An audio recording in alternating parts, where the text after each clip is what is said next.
Tornano a salire, anche se di poco, i contagiati di Covid nel veneziano. Dal periodo più nero da febbraio ad aprile, dove si erano raggiunti 763 casi, con la fase critica nella giornata dell'11 aprile con 128 positivi segnalati, eravamo passati ad una fase di convivenza dove i positivi erano quasi azzerati. Ad oggi invece i positivi sono saliti a 146. In crescita sono i contagi di rientro dalle vacanze. A mutare è anche l'età media delle persone positive, che si sposta verso i 40 anni. Soggetti più giovani, spesso asintomatici, in grado di riuscire sostanzialmente a contrastare il Covid. Poco tempo fa, forse, questi contagiati sarebbero finiti in rianimazione. Questi 146 casi attualmente positivi hanno sostanzialmente due caratteristiche.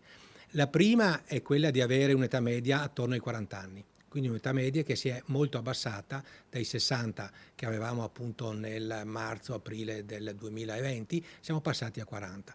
La seconda caratteristica è quella della sintomatologia. Il 94% di questi soggetti sono asintomatici. Le terapie intensive nel veneziano si sono svuotate, ma il piano della ASL 3 Serenissima per il prossimo autunno è pronto a contrastare la peggiore delle ipotesi. Quindi abbiamo sviluppato un piano che riguarda l'assistenza ospedaliera, che ci porta a sviluppare all'interno della nostra azienda, tra nuovi posti letto e posti letto da riconversione, un numero di circa 330 posti letto. Abbiamo sviluppato un piano per il potenziamento dell'attività di prevenzione e anche per quanto riguarda il potenziamento dell'assistenza territoriale.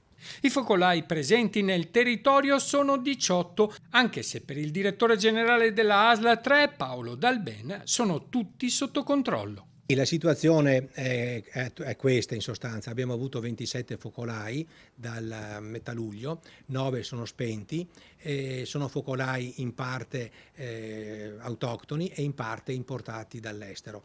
Coinvolgono circa 136 persone e sono comunque focolai che sono assolutamente sotto controllo, compreso il focolaio che si è sviluppato all'antica scuola di Battuti.